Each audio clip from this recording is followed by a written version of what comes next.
Hello and welcome to Post Games, a podcast about how and why we love video games. I am your host, Chris Plant, and I am so damn happy to have you here today because I have the privilege to announce your next favorite website.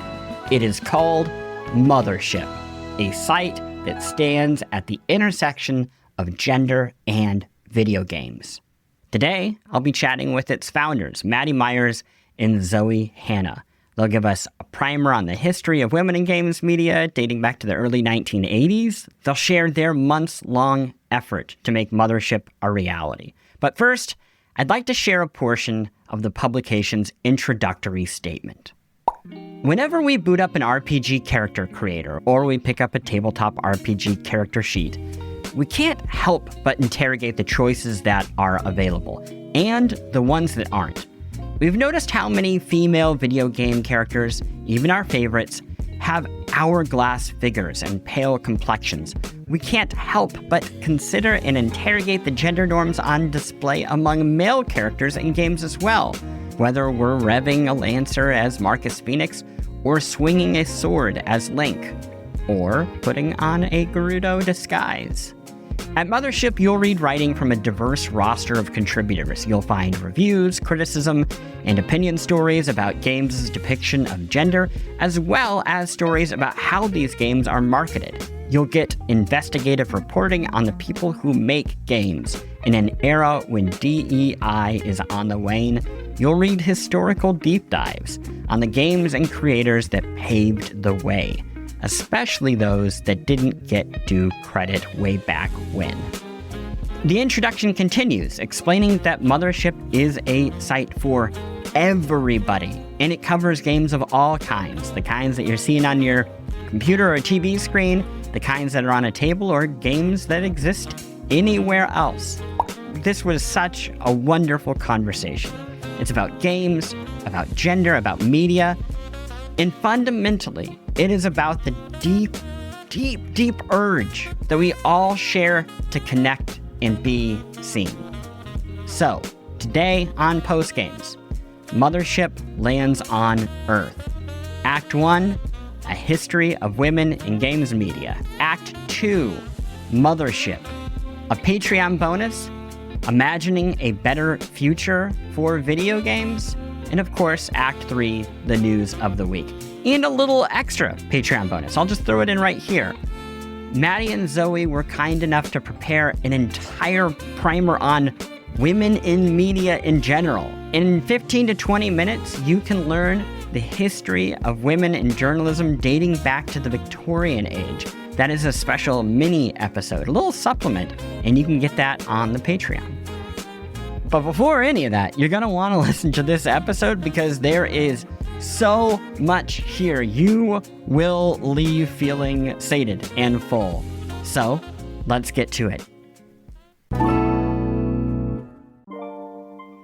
It is a new year and you want to eat better, but you still have no time to work with. You have no energy. You have so much going on in your life.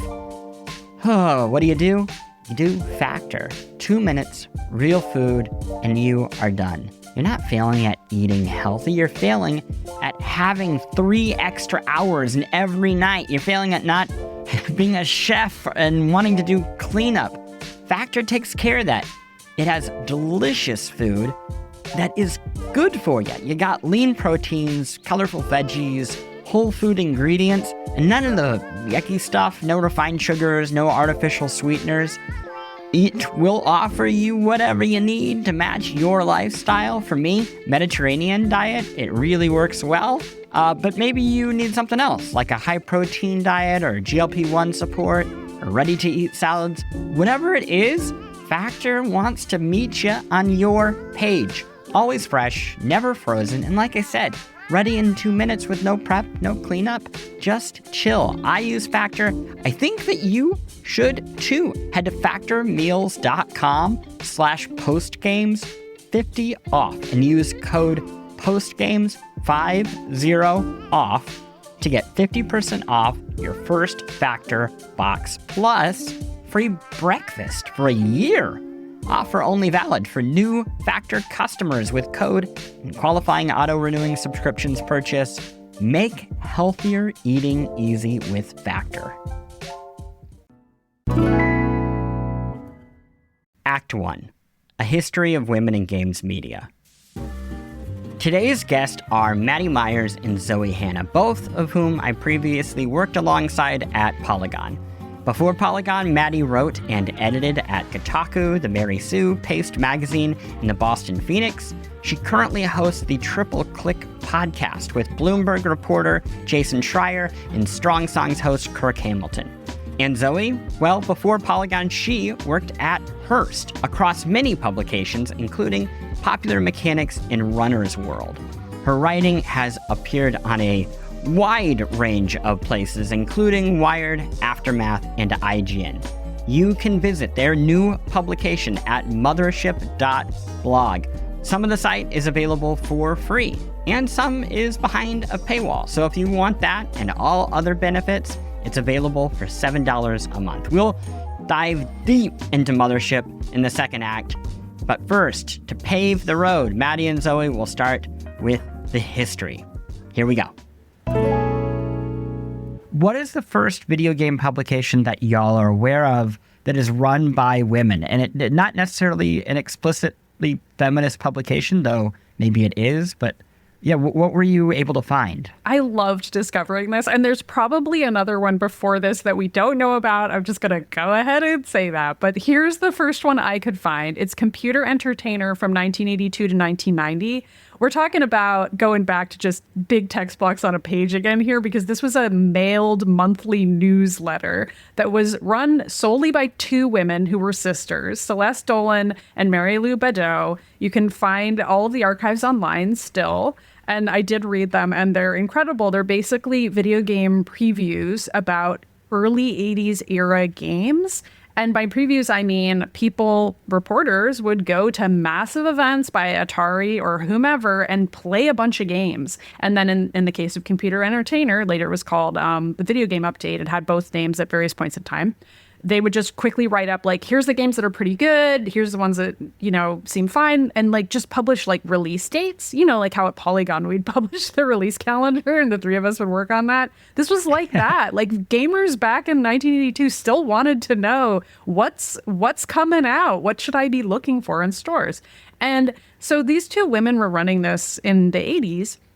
And that might seem kind of like weird and interesting to us. Like, oh, wow, two women. That's so crazy. In 1982, it wasn't actually weird at all, which I think is important to think about. That wasn't notable that women were playing games in that early time period, because in that time, the stereotypes about who used computers and who played video games just hadn't quite fully formed yet. They'd started to form. Like, people listening might remember that in the early 60s and 70s, women were programmers, and programming was associated with, like, planning a dinner party. There's this famous Dr. Grace Hopper quote about that, where she's describing programming as like a dinner party. And it is kind of like that. You're doing some planning. It's kind of like embroidery and knitting. You're planning ahead.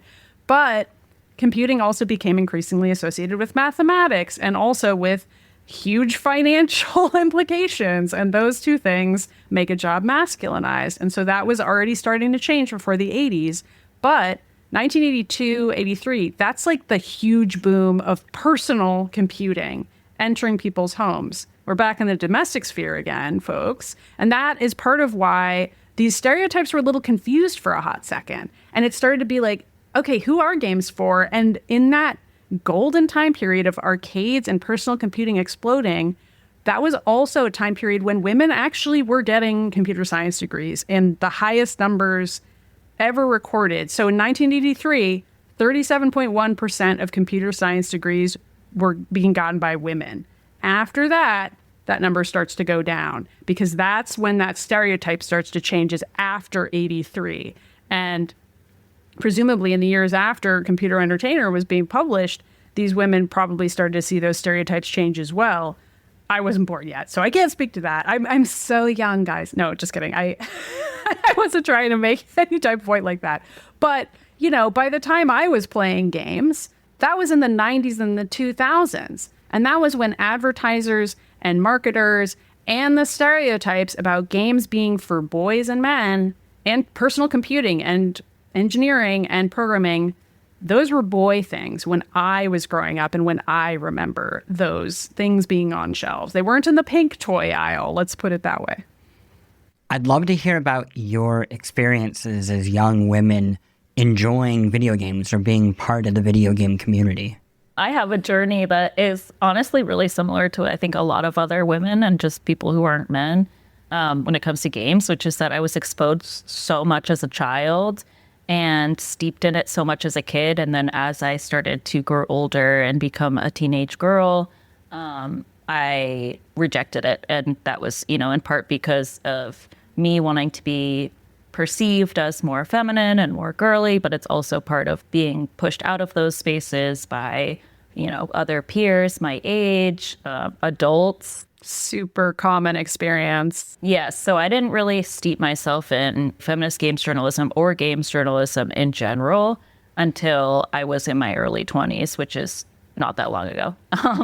So for me, it was when I started to get back into games, that's when I was already into feminism. I had already gone through my very radical feminist stage of early college. Yeah, Zoe's like the opposite of me. She was a feminist first and then came back to games, whereas I was a gamer who was like, I'm not a feminist, and then realized maybe I actually was a feminist. And those are, I think, two pretty common journeys that are distinct. Definitely. But also both things I've heard of happening from so many not typical gamers out there, where either they came to that first and then played games, or they're like trying so hard to be normal in my case and be like, I don't want it to be a big deal. I'm just a girl who plays games, whatever. Zoe, what ends up bringing you into games media? Yeah, I came in through the avenue of feminism, which meant that I really have always prioritized working with people who are men and work. And that means that when I was freelancing, I was looking for okay, who are the women journalists out there who might commission me?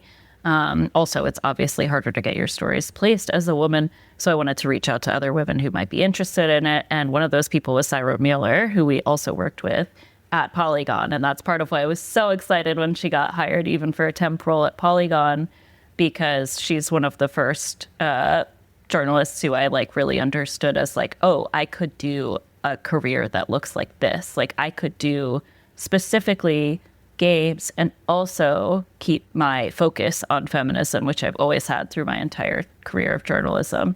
So that's kind of my entry into it. And I want to be able to cite a specific moment when I read a specific blog, but in reality, I think it was just kind of this moment of the 2010s and people realizing that oh, nostalgia is really cool right now. What if we were nostalgic for the games that I specifically, Zoe Hanna, played when I was a child, which were girl games? But the 2010s were right when this stuff was also happening, though. You really came in right when it started, sadly. When I look at a lot of early feminist gaming blogs, specifically that, a lot of them aren't emerging until the late 2000s, early 2010s. What are some examples? So feministgamers.com, that's 2007. The Border House blog is 2009. Lee Alexander's old blog, I don't think she described it as feminist at the time, but I've read every word of that blog. Sexy Video Game Land is what it was called. 2007. That was really when women who were writing about games and not making a secret of the fact that they were women and that might matter to the way that they experience games. That's really when that was starting to actually happen in that indie blogosphere specifically. Was there anything you were able to find before that, before the 2000s? Yeah, well, before the 2000s, no, but I have got a fun early 2000s citation here that I can't help but shout out because it's so great. So there's this old blog called Game Girl Advance.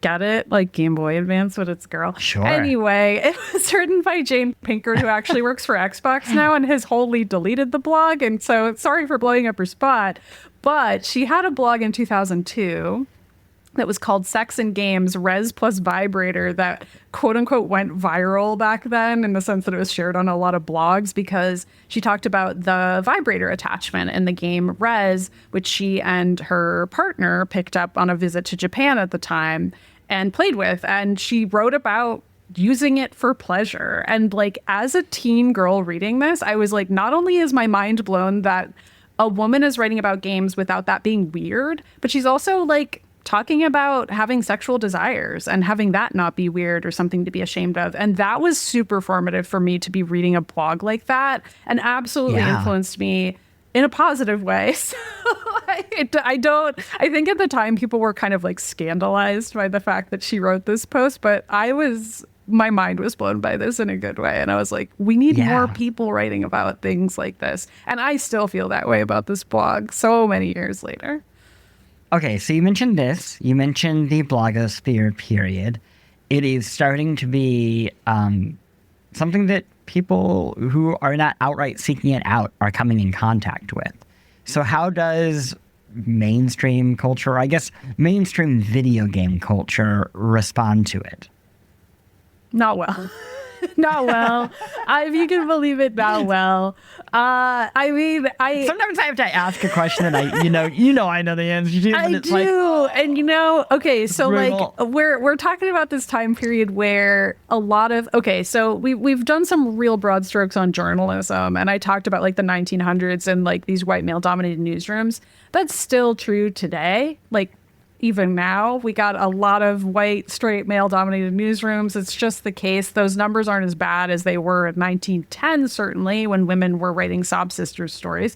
But in this sort of early 2000s blogosphere era, kind of like the zine era that we were talking about in second wave feminism times, that was interesting because anybody could make a blog, and they could also like have their personal take, even if it wasn't getting published on, say, IGN or in a mainstream, a Game Informer on GameStop shelves or whatever you want to choose as your mainstream publication of the era.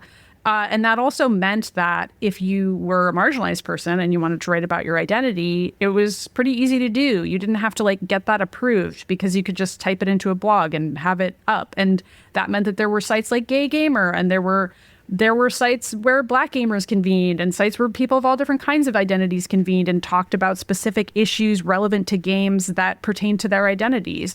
And that was like a really cool part of our history of blogging. But it also meant that there emerged a format of writing on mainstream sites where I think sometimes well-meaning reporters would be like, look at this blog post I found, where somebody's writing that maybe like, Gears of War is sexist, a post I wrote in 2011 and got death threats for because Kotaku decided to link to it. Like that, but I don't think that link was intended as malicious at the time. But it came off that way because the audience at Kotaku at that time was so used to a specific kind of modus operandi around games that had been kind of dictated by advertisers at the time. So anytime like mainstream blogs would link out to one of these places, it would almost be like a look at this car crash style of interfacing with it, at least in the like late 2000s, early 2010s. And it's hard to prove exactly what led to Gamergate in 2014, but I do think this contributed in the fact that like a lot of writers at mainstream publications were like, I think it would be cool actually if we spotlighted some of these indie bloggers and maybe even hired some at these mainstream publications. And they started getting published there, and you started seeing, say, a Syra Mueller getting published on Wired or whatever, and writing about her experiences playing games, or seeing a Lee Alexander guesting on the Bombcast multiple times and being the only woman in the room multiple times. And like that started to become slightly normal in those spaces. But there was a vocal minority of bigoted people who were like, this is not what video games are to me, and I don't want them to change. And that's tough. That was why we got to where we got, I think. There was also like an issue of really bad moderation happening in online games during this time. So I think a lot of people who were actually playing the games, I can't believe I'm even somehow justifying this, but like somehow some of these people truly thought it was okay because they were logging onto these games and hearing people say like the most vile things you've ever heard about a woman in your life. And it was just considered like chit chat that you do while you're playing COD or whatever. And like, Maddie and I probably both were witness to those types of conversations. And would never go on mic. You'd never go Yes, on mic never. back then. Never. I still don't, honestly, if we're being real about how times haven't changed. Like using voice chat and having a treble pitched voice, it's rough out there, folks. Like it's still tough. You don't want to do that. All of that is to say that the massive game publishers, I don't think we're doing enough to say, like, this is not what games are about. They were very much just like, well, if this is how people are going to talk about our games, we can't control that. And I think in more recent years, we've seen a really big correction of that. I want to talk a little bit about what Gamergate did, what the fallout was. As Gamergate is happening, what happens to feminist coverage in games media? Do we see more of it? Do we see less of it as a reaction? How does it change? I mean, there were women that quit because of Gamergate, and I think that's worth acknowledging. I mean, I still know people who are like, just don't even talk about me on the internet if you can help it. Don't link to my old stuff. Like, they've deleted their posts. Like, there's a lot of work that was lost at the time because of people being scared and having their independent sites hacked and just being scared for their personal safety or just being like, this isn't worth it. This is just a fun pastime I had, and I don't want to make this a career. I just wanted to blog about video games, and I don't care enough to keep doing that publicly. And that sucks that happened and that people felt that unwelcome, and that also the idea of feminist criticism was treated as solely criticism on the part of outsiders rather than people who are in game spaces and care about it. That's always something that's personally offended me for obvious reasons, because I'm like, I've always been here and I came to this naturally, and so how dare you accuse me of being an outsider? But even if you are an outsider, what? You're saying games can't hold up to feminist criticism? That's absurd.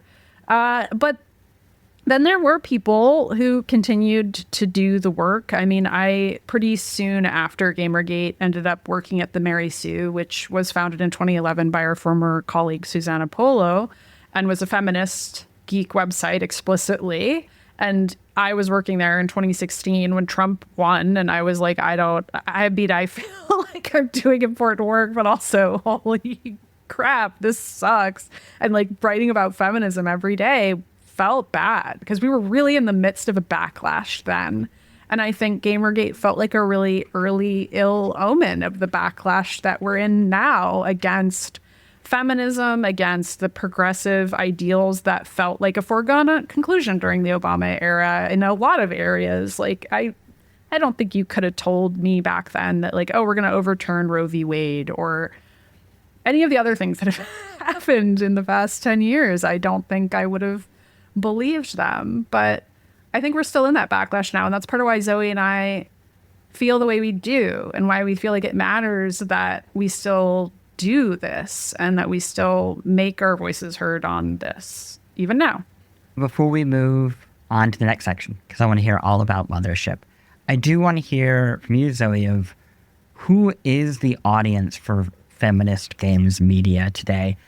And again, it's can really see uncomfortable man struggling, because does something inherently have to be feminist games media to just be games media? Do people even care about this? Like, do people even listen? I just want to do right. I just want to be an ally. We'll tell you you're doing a good job. Don't worry. We're patting you on the head right now. We're giving you a cookie. Oh, thank you. That's. I'm glad that a man can be comforted today. Look, if we're here for one thing, it's to tell you you're doing a great job at feminism, Chris Plant. Please leave that in. Okay. Yes. Okay. So Mothership's audience is something that we talk about constantly because we're actually pretty sappy about it. There's obviously the more like businessly, I always say businessly, the businessly side of our audience, which is like we want to talk to the people who care about the way that gender interacts with games. And it is not just women who feel that way. Like the amount of explicitly cis men that we've talked to throughout this process of building Mothership who are like, I don't want to be associated with the type of coverage that I have to read because it's the only thing that's out there. Like, everybody wants this. So many people need a publication that has an explicitly feminist remit because gender and games are inextricable. And on the sappy side of things, I think the audience is also like little versions of us and of ourselves, and hopefully of a lot of other gamers who don't look like Maddy and I. For both of us, our experiences of gaming are so defined by gender, because probably for all of us, the first game we ever played, you inhabit the body of a boy or a man, I'm assuming. That was my experience, and you're both nodding, so I'm assuming it's your experiences. Either you're playing as a man or you think you're playing as a man until the big reveal at the end and actually you're a girl, which is also fascinating. But that's a really fun experience, inhabiting a different identity, but it also can be a little bit harrowing when those experiences aren't made for you. And one instance that comes to mind for me is one of the first games I ever got a code for as a journalist. I was so excited. And it was like this indie game, or maybe not indie, but small. And it had a rape scene really early on where the breasts were animated to look like very sexy anime boobs. And I was just so dejected by this experience, because I had been so excited not to write about a feminist outlook on this game, but just to write about this game because it was any game that I could write about and I was getting paid for it. And I ended up having to instead kind of take the tact of like telling this PR that I didn't want to receive codes for games like that anymore. And immediately I was like, I need to set this as a precedent for my own self, that I'm not going to capitulate to this type of content when I'm writing. So, it's also for the people who are experiencing things like that every time they pick up games, or sometimes when they pick up games where they're like, this feels off. I wonder why. I want them to be able to come to Mothership and understand why it feels icky, or why it feels really good when you play a certain game. Like one of the early stories I want to write is about why Power Wash Simulator is for the girls, gays, and theys. I don't know yet, but it is, and I need to figure out why. It is. We all agree on that. I mean, I think, Bell Hooks wrote Feminism is for Everybody, and we stand by that today. And, it's a great book, but also I stand by the message, and I feel that way about it truly. And I think that in my early, I'm not a feminist, but days, I really read a lot of male feminist writers, because I was like, okay, I'll listen to what men have to say about this. And so in that spirit, I do hope that even the feminist skeptics out there will be willing to give Mothership a try, because I too felt very skeptical about these things at one time. And I think it's important to write stories for those people too, and to be like, it's okay to think that you're too cool for this, or that you don't want to talk about it or think about it. I think that's normal, actually, because we don't like to think about how bigotry affects us. And it does affect all of us.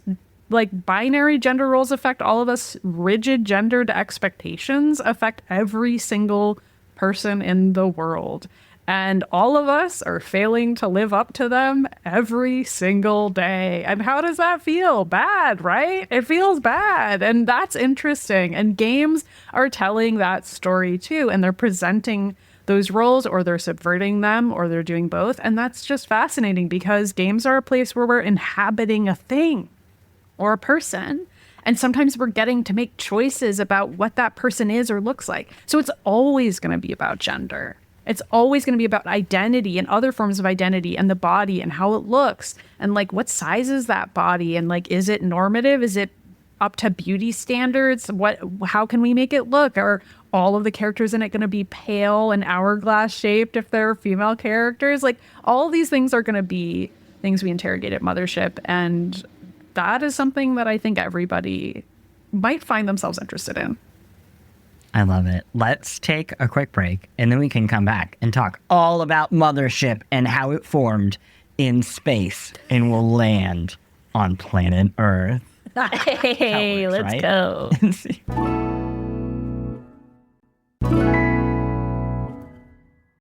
Act 2, Mothership lands on Earth.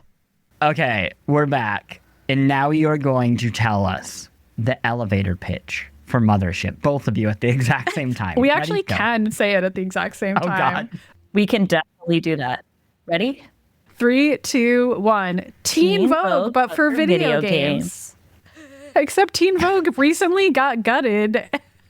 So this is a depressing thing to say now. But you know what? This is what we used to say to people, and we still say it. I feel like we've made our case pretty clear that like we do think that gender and games are inextricably linked, and that's why we're starting with a really specific editorial remit of games. But I will say, if the site's successful, we'd love to expand to include other forms of entertainment coverage and be like capable of covering your anime, your sci-fi, your fantasy, all the things we used to cover and love at Polygon. But we are starting really specifically with games to set off on our journey. I try not to make puns about the Mothership aspect of it, but it's hard not to. We're setting off on a journey, folks. We're flying out into space.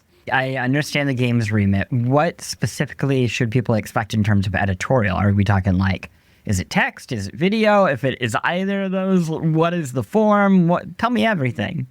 So to get the big one out of the way, we're not going to be a news site. So Mothership is not going to be the place that you're going for breaking news constantly. That's pretty much the only thing that we're definitely not doing. In terms of our other editorial content, we really want to have a lot of news analysis. So you can come to Mothership and be like, what's going on in the world right now? Games-wise, how can I understand it through a feminist lens or through a gender lens? We're also going to have a lot of investigative journalism from some of the reporters that a lot of people are familiar with. We can get into that later. Besides all of that, I guess, more serious stuff, we're also going to be blogging a ton. We're so excited to blog and blog and blog. We're going to be publishing a ton of opinions, and we'd love to review games, specifically games that are made by people who are not men or have a thematic relation to that. And we also will be doing some video content on YouTube, TikTok, Instagram. You'll see short form. But yeah, besides text, it's a predominantly text website, which you can go visit at mothership.blog. But yes, it's true. We will be doing some short form video because it's where the gamer gals are. We see them, we see their amazing content, and we're gonna join them. I feel like that's where the blogging platforms are these days, are TikTok influencers. And so we're doing that. We're doing it. Now, over time, obviously, the publication's work will be able to speak for itself. But since some people might be listening to this even before it is launched or right alongside it, basically, who are some of the reporters and critics either currently working or having worked in the past that have influenced your editorial plans? We are really inspired by independent journalist collectives and solo creators who've struck out on their own. There's honestly too many to list. I don't even want to try to list off all the indie journalist collectives, including some of my and our former coworkers who've launched their own. But we're really inspired by that, which is part of why we're co-owners of our own site. And I will at least shout out The Flytrap, which is a independent journalist collective of feminist bloggers, some of whom I grew up reading and some of whom are new to me. It's a pretty big collective, and it's one of the few projects out there that's a collective that's not mostly men. And that's really cool to see as well. Of course, there's the exception of solo newsletter and blog projects that are run by a solo woman or not man, but you get what I'm saying. I think that this is definitely a space where we're excited to enter into and have more presence of feminist criticism, and The Flytrap is definitely one that we're looking towards. What is video game media lacking, or what maybe does it have that you wish there was more of that you're hoping that Mothership will provide?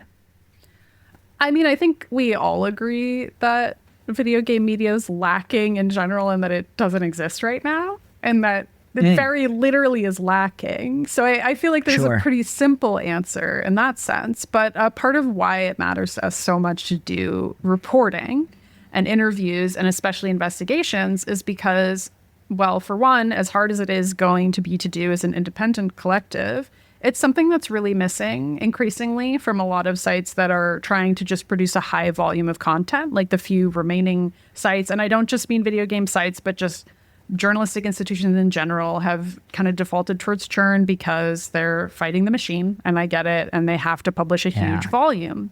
And we are not going to be a high volume operation. We're going to be a lower volume, higher quality operation. And you get what you pay for, folks. It's why we're running on a subscriber model. And we understand that monetizing content online is like almost impossible right now because people have been really used to everything on the internet being free. And what you get from that is sites that are doing a churn model because they're working with advertisers who need to see as many page views as possible. And I again, totally understand from a financial perspective why that is the way that it is. But if you're somebody who doesn't like seeing that kind of content, but also you don't like seeing ads, or you don't like seeing sponsored content or affiliate links because you feel like you can't trust the writers if you see those things, then hey, now's the time. You gotta find some other way to pay for the thing that you want, right? So you're gonna have to cake out your wallet, folks. You're gonna have to actually start paying for reporting and opinion that's well edited and carefully thought out, and some of the bylines that you might recognize. I think it's fair to say that you're going to see some definite former Polygon bylines on Mothership for one thing, and some of those people are out of work now, and we really want to be able to pay those people fairly for that work, but also have it be really high quality. And so, yeah, I feel like video game media and media in general is really lacking high quality reporting and high quality opinion right now because I'm just not seeing it. So I get all the financial reasons why, but we got to be the change, right, folks? So that's what we're going to do. I think it's hard for people to understand the cost of quality. And let's use this episode as just an example here, where the three of us, this is my week, effectively. The two of you generously spent a lot of time preparing for this. You're giving your time right now, right? It's a lot of time from three very experienced individuals. If we were publishing this on, let's say, a site like a Polygon or a Kotaku or a PC very Gamer, similar to, say, Polygon.com. Yeah. Legally, we won't say that one. Uh-huh. If we were doing that, it would need to be a tremendous success and probably even still have a sponsorship to justify that amount of time from these individuals. For this show right now, if 50,000 people, if 20,000 people, which is what will happen, listen to this show, and 2,000 people pay for it, that's a tremendous success. Those exact same numbers transposed onto a traditional ad-supported model is a colossal failure. Huge failure. And in that, when you are spending money on something like Mothership, that is why that money goes so far. $5 a month or $7 or $10 or however much you pay, it might seem like a lot, but when you actually know how much it is creating at the cost, it's a steal. Because again, something like this at a place like a Polygon would cost maybe $100,000 in an ad deal for just the one thing. It's wild and kind of terrible, honestly, of how broken the system is and why this revenue model kind of needs to exist. Anyway, sorry, got on my high horse. No, I think we that's appreciate really relevant that context.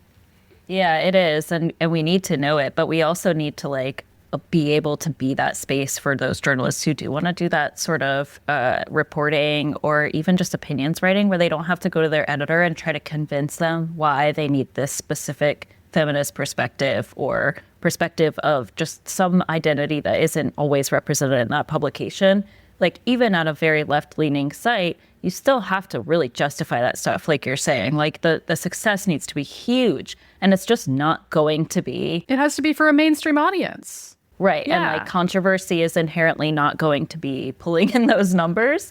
Or I guess I should say controversy of the sort that comes out of people wanting to talk about feminist ideals is not going to pay for these things that we need. So we also want to be able to stand by the journalists who are doing that sort of writing and say okay, here's how we can support you, instead of doing what a lot of publications have, either had to do because they ran out of money, or they have just done because they don't care about it, which is abandoning those reporters and then letting them, kind of take up the mantle independently for continuing coverage on stuff like Gamergate. Yeah. So kind of building on that, what are some of the pieces that, despite these editorial superstructures or revenue superstructures that we're talking about, what are the pieces that managed to get made anyway that have been inspiring you when creating Mothership?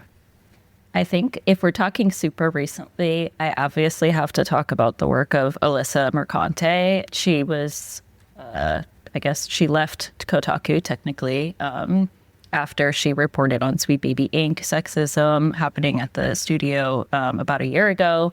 We just chatted with her the other day, and she said, one of the things she said is it feels like nobody wants to touch her byline right now. And hearing that sort of thing from another woman journalist is like, it hits you in the gut, but it also kind of like really sets this fire alight within you of like, that is so not okay, because one, like that is a controversy that pulls in a ton of readership. Like people really care about these issues and they read her stories.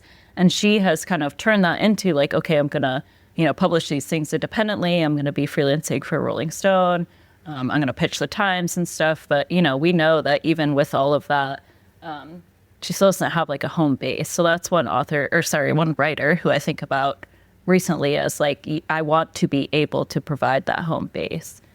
Yeah, definitely. And I think, we've mentioned some of our former Polygon coworkers as well. Like we haven't personally worked with Alyssa, but I've been her reader for a very long time. And just seeing a lot of reporters out of work and publishing at a variety of places, like publishing at The Guardian, publishing at Aftermath, like that's great. I'm happy to see people out here freelancing and getting their work out there. But I also know how extraordinarily difficult it is to do a long investigation and actually feel like you're getting the support from an editor that you want.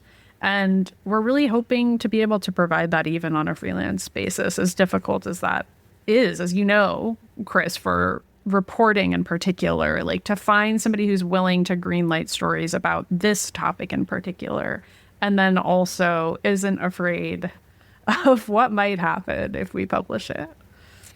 Even though our lawyers are a little bit afraid. It's fine. It's what we pay them for. And it's why we need your help.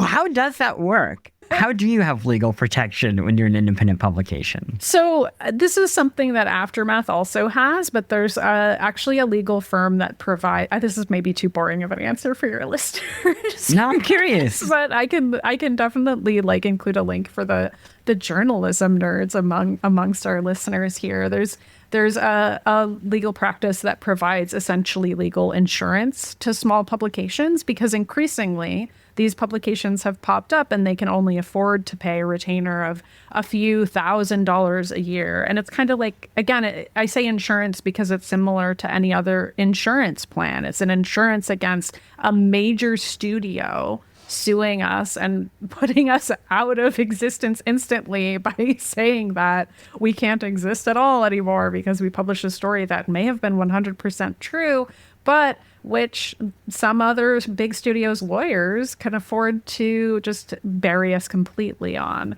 So I'm very grateful that these services are starting to exist now for journalists to pay for, independent journalist collectives to pay for. But you're right to bring it up that it's a serious concern. And learning all of that kind of business building and administrative stuff has been a difficulty and has definitely been something that is a reason why we didn't say launch this, 3 months ago or 6 months ago. Like this has taken us the time of very literally learning how to be business people instead of just reporters, because that's what we have to do now in order to own our own work. I think we're all familiar with feeling like our work isn't ours because it got sold out from under us. And I have decades and decades of work that is owned by other people now, and that feels bad. And this is going to be a situation where I own my work and I'm going to protect the people's work who I publish. Let's talk about that work. What are a couple of pieces that you are really excited about that you think people are going to want to read? Well, we can talk about what we're writing. I don't want to spoil any of our freelancers just yet, but I can talk about a story that I've worked on. I've been interviewing a bunch of modders about beauty mods that each of them has created. I think we're all kind of familiar with like the viral examples of people being like, oh, what if Aloy was really hot in Horizon Zero Dawn, for example? And I tracked down a bunch of these modders and I was like, hey, why do you create mods that make often female characters look more beautiful, but sometimes also male characters? And what does that beauty really mean? And how are you defining that? And also, who are you? Are you the straight men that we assume? And believe it or not, they aren't always. And people have a lot of different reasons why they decide that they want to change what characters look like in games, and also sometimes come up with mods that are body normative or not. And it's been really fascinating to talk to them about beauty norms in games and their own relationships to creating those mods. One of the pieces that I'm working on probably for launch is I've been doing some interviews with one of the developers who worked on Spirit Swap, which is such a cool game, such a good game, and also a game that did not release when it was ready. It released about 2 years after that, and that's because there was obviously the October 7th attack in Israel, and the developer, who is Arab, put so many of their resources towards raising money for Palestinians that they found online, and that's part of why the game was delayed for 2 years. So I'm kind of going to be profiling them and looking into their studio as well, which is a really cool kind of socialist collective sort of vibe. So that's my story I'm excited about. Before we wrap up this section, can I get the sales pitch, one last sales pitch of here's what you're going to get. Here's why you got to go to it right now. Where can people go? So products that we absolutely know we're doing. So if you subscribe for free, you will still get our newsletter every single week. If you can't afford it, it's okay. If you are a student, we're going to try to help you out with a subscription that costs a little bit less with your .edu email address. And if you are a paid subscriber, like Maddy said, you will get access to the Discord and a bunch of other fun stuff. And then if you want to give us a lot of money, commenting privileges. And if you want to give us a lot of money, you can help us decide what we are going to do for theme weeks, which are one of the things that we kind of really enjoy doing together at Polygon. How much is it going to cost? Okay, we're going to give you an ADR of how much it's going to cost in a week and a half. Because we're still arguing about precisely how much it will cost. Wow, I can't believe that it only cost $7 a month for the Mother's Little Helper tier, which includes commenting privileges, subscribers-only Discord membership, no paywall, and, quote, the warm and fuzzy feeling that comes only from supporting journalism in an increasingly hostile time. I know, right? It's so affordable. And I mean, I do truly believe that we have to renormalize paying for journalism. It used to be that you had to pay to get the newspaper, folks. Back when those women in the 1900s were writing for those papers, you had to pay for them. And that should be how it is. Even the content that we get on the internet, folks, it's not going to be that great if it's free. I think we should start normalizing that too. Like if something's free, maybe it's just not going to be that great. So really my sales pitch is, this is going to be good. This is going to actually be stuff you want to read. And it's going to be just, it'll not only be surprising and compelling, it'll also sometimes be a little scary, and it's going to necessitate us paying those lawyers I talked about. And that is all something that you will have to pony up for to get to read. And I think for launch, we're going to have a lot of stuff that's not behind a paywall. And I'm going to be really sad that we have to put anything behind a paywall, because I'm going to always want everybody to be able to read everything. But I also really believe that writers should be paid. And that includes me, that includes Zoe, and that includes all of our freelancers. And in order for that to be possible, you, the listener, have to pay us as well. So if this sounds cool to you, if this sounds like a website that you're like, this should exist, this needs to exist. And also we're going to have a subscriber-only Discord, by the way, which I'm really excited about. It's going to be something you have to pay to get into. So if, for example, you're like, boy, I want a really cool group of people to play a game with. How could I find them? Making adult friends is hard. We're willing to offer you that service. Yes, and you get to read stories about you. Like, that's my sales pitch, is like, this is about you, the gamer, the person who plays, whether you like to play games on your phone or you pull out your handmade, personally made PC. Like, however you approach games, these stories are going to be about you. Well, thank you so much. And speaking of people being paid for journalism, we're going to take a break. It's the last one. And go to the section that's only available for people who paid. And if you haven't paid, that's actually okay too. No, it's not. Ads. You can go do that. But feel the pressure. Pay the man. Feel the pressure. Where can people go again to go read right now? Mothership.blog. When this podcast episode goes up, that is when we will be announcing Mothership. And then 2 weeks after that, Mothership will be available for you to read. So if you want to sign up now, you can. You can give us money now. You can sign up for free now and decide later, but you should give us money.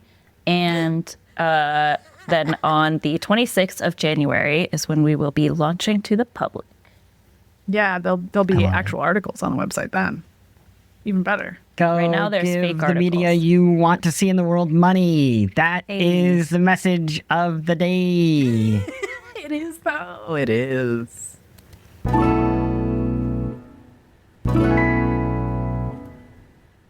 A Patreon bonus, imagining a better future for video games. This is where we split up. For Patreon supporters, I have two things. Next up, you'll hear Maddy and Zoe talk about a better future for games, including the media, the games, and the dream for their new site.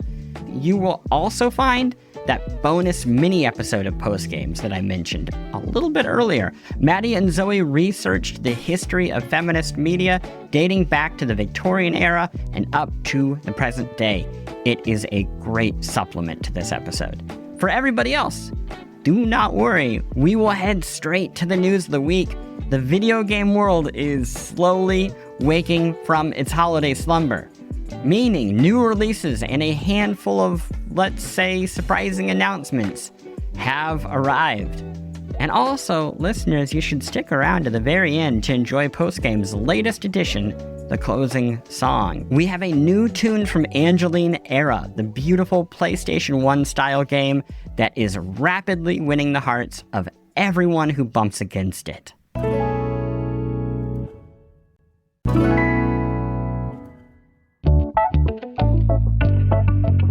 Act 3, the news of the week. When it comes to video games, we are still inching our way out of the very slow news cycle of the holidays. Nonetheless, I have found a few crumbs. First up, a series of announcements from across games and Hollywood suggest that the pair's love affair will continue into the new year. Some examples: the South Park kids. They will arrive in Fortnite. You're probably thinking, didn't that happen already? I certainly thought that.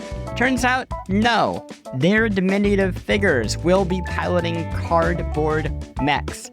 South Park is weirdly late to the party here, following on previous appearances from The Simpsons, King of the Hill, and Family Guy. On the film and TV side, Netflix has announced that the upcoming season of The Witcher will be its last. But across town, Amazon announced that the Fallout series isn't just renewed, but that the third season will begin shooting this spring.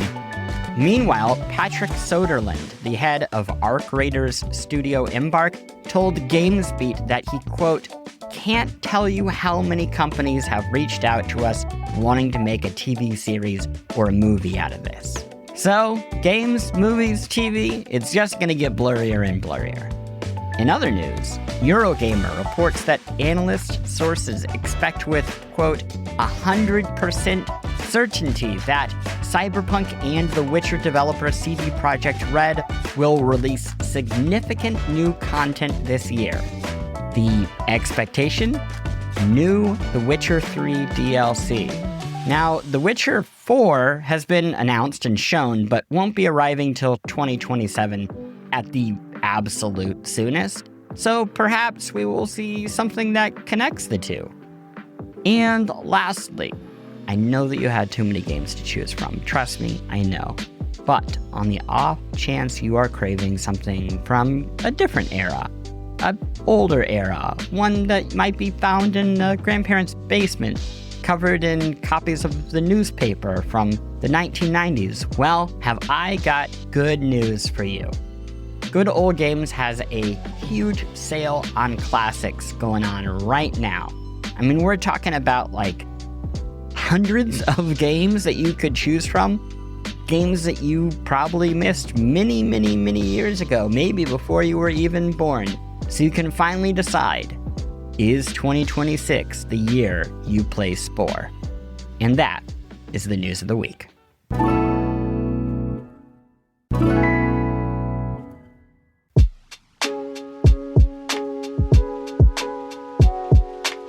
And that is a wrap. Congratulations to my pals at Mothership.